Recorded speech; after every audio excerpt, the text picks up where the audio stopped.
And we begin this week's news update with Sprott Physical Silver Trust updating its investors on the delivery status of its silver bullion purchases. As of November 10th, 2010, the trust had contracted to purchase a total of 22.3 million ounces of silver bullion. As of December 31st, 2010, a total of 20.9 million ounces of silver bullion had been delivered to the trust. Sprott gave a follow-up update saying they successfully received physical delivery of its remaining silver bars on January 12, 2010, thus completing the delivery of the trust's silver purchased in November 2010. This means in total it took over 2 months for their entire silver order to be delivered. Just imagine with Sprott having as much money as he does and it taking that long to get to him, how long is it going to take for the little guys to get their orders, especially when a true shortage occurs? On the US Mint website, we can see that silver sales so far in January 2011 have been over 4.6 million ounces of silver. This is a new monthly record. Rising Chinese inflation to show up in US imports.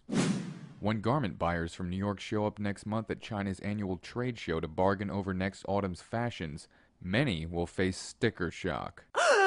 Inflation has arrived in China, and after Tuesday's release of crucial financial statistics by China's central bank, few economists expect Beijing officials to be able to tame rising prices anytime soon. In China, there is little question that the Consumer Price Index understates the true extent of inflation. The Chinese Consumer Price Index includes apartment rents, but excludes soaring costs for owner-occupied housing, and it is based heavily on prices of an outdated list of consumer products that are no longer popular.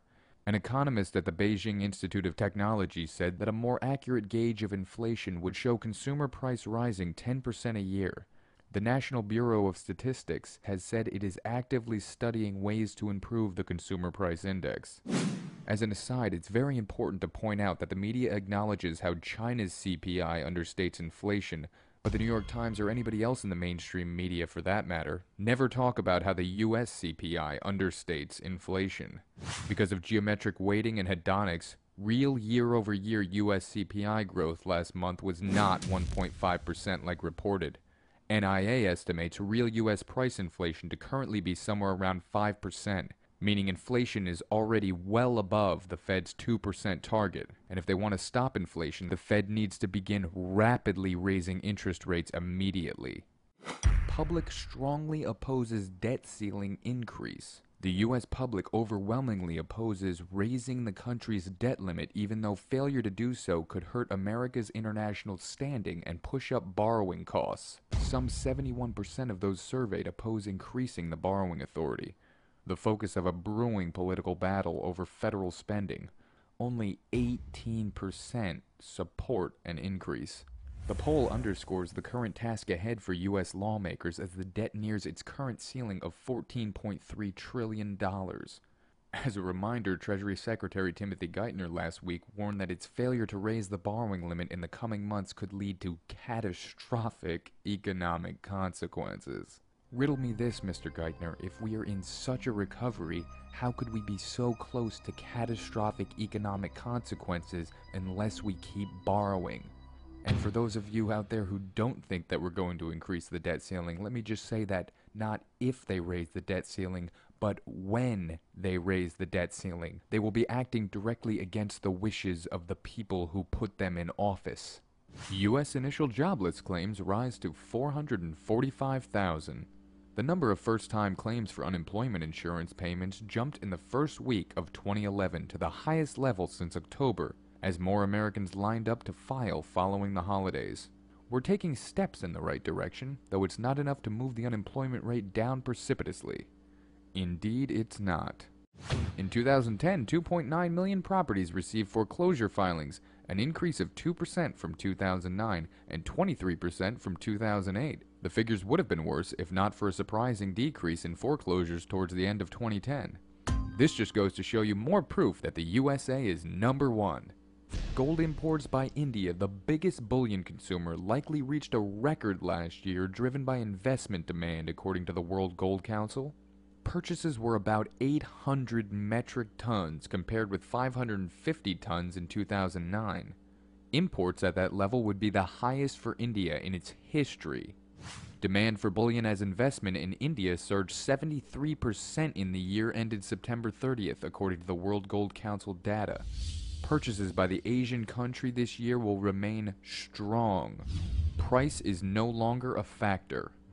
While jewelry is a form in which a lot of consumers do buy in India, the core position really is security for the future, which is the investment angle for buying into gold. And it's always nice to hear an update from our friend Goldman Sachs. Goldman sees US dollar falling versus Canadian dollar in 2011. The US dollar is likely to continue its slide against its Canadian rival, Goldman Sachs said Wednesday. The loonie leaped over the American greenback briefly today and finished trading virtually on par with its US cousin. But economists say it has little to do with Canada. The American dollar is falling against 16 other currencies. Right? They're almost at parity with the Australian dollar, which is the first time in an extremely long time that's happened. Goldman said the US dollar will decline to 95 cents by the end of 2011. It had previously forecast that the pair would hover near parity. And as Goldman sees the dollar falling, food prices set to rise after US cuts crop stock forecasts. Fears of a steep rise in food prices have increased after the U.S. government cut its forecast for stocks of key crops, including corn. Corn surged to an almost 30-month high in morning trading after the U.S. government cut forecasts for domestic inventories, tightening global food supplies after adverse weather slashed harvests. It's also interesting to note here that the mainstream media is always blaming the weather for rising food prices no matter what, and ignore the monetary inflation that's happening all around the world. The price of wheat also climbed. U.S. stockpiles will be extraordinarily tight. The Standard & Poor's Agricultural Index, which tracks 8 futures, has surged 70% since the end of June as drought in Russia and excessive rains in Canada and Pakistan curbed harvests. Cattle futures yesterday climbed to a record, and coffee rose to a 13-year high. Downturn's ugly trademark, steep, lasting drop in wages. In California, former auto worker Maria Gregg was out of work 5 months last year before landing a new job at a nearly 20% pay cut.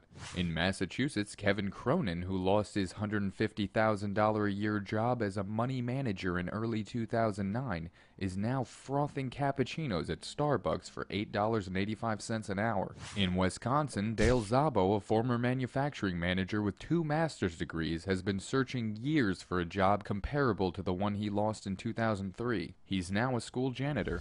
They are among the lucky. There are 14.5 million people on the unemployment rolls, including 6.4 million who have been jobless for more than 6 months. It's important here to actually note that so many of the employed have taken on large wage cuts or switched to jobs paying half the pay from their old jobs, but they are still considered employed and don't show up in any of the unemployment numbers.